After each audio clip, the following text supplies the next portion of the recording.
Hi நண்பா, இன்னைக்கு நம்ம வீட்டுல தூங்கி இருந்துச்சு. காலங்காத்தாலே காலை கடன்லாம் முடிச்சிட்டு பல்ல விளக்கிட்டு மூஞ்சி முகரெல்லாம் கழுவிட்டு பாத்ரூம் விட்டு வெளியே வந்து சரி டிப்ரெஷனா இருக்கு ஹாலுக்கு போய் ஒரு டீயை போட்டுலான்னு போனா ஏமா டீயை குடுமான்னு கேட்டா டீ எல்லாம் கிடையாதுன்னு ஏதோ சட்டியில போட்டு பிணைஞ்சுக்கிட்டு இருந்தது. என்னதுன்னு கேட்டா உடனே எங்க அம்மா கீழே விழுந்தா வரும் வலி, குளிருக்கு பிடிக்கும் சளி, தப்பு பண்ணா பிஞ்சிரும் தொழி, இதுதான் உளுந்தங்களி.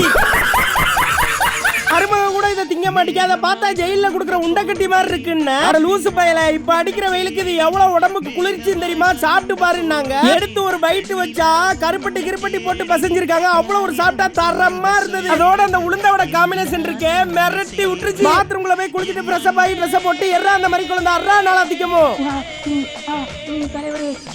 கண்ணாடி முன்னாடி நின்று தலையை சீவிட்டு கருப்படிச்ச மூஞ்சிக்கு காய்ச்சல சன்ஸ்கிரீம் எடுத்து மூஞ்செல்லாம் புள்ளி புள்ளியா வச்சு நல்லா மூஞ்செல்லாம் தேய்ச்சி விட்டுட்டு பூஜை ரூமுக்கு போய் சாமி எல்லாரும் நல்லா இருக்கணும், நான் நல்லா இருக்கணும், எல்லாத்தையும் காப்பாத்து என்னையும் காப்பாத்து நெத்தியில தின்னார் எடுத்து அப்பிட்டு காலாண்டுல ரிஷபராசிக்கு என்னன்னு பார்த்தா வெற்றி மீது வெற்றி வந்து என்னை சேரும்னு கோயில்பட்டியில ஒரு சின்ன வேலையை முடிச்சுட்டு நேரா ஹோட்டலுக்கு வந்துட்டோம். வெரவன பரோட்டாவையும் பெப்பர் சிக்கனையும் ஆர்டர் பண்ணி எடுத்து ஒரு வாய் வச்சா அருமைடா. ஃபைனல் டச்சா அந்த ஆஃப் ஆயில சுட சுட எடுத்து வாயில திணிக்கிற சுகம் இருக்கே மிரட்டிரும். அப்புறம் நேரா நம்ம ஒர்க் ஷாப்புக்கு வந்து புல்லட்ல சின்ன சின்ன வேலை இருந்தது அதெல்லாம் முடிச்சு விட்டுட்டு நேரா வீட்டுக்கு வந்து ஒரு தூக்கத்தை போட்டுட்டேன்.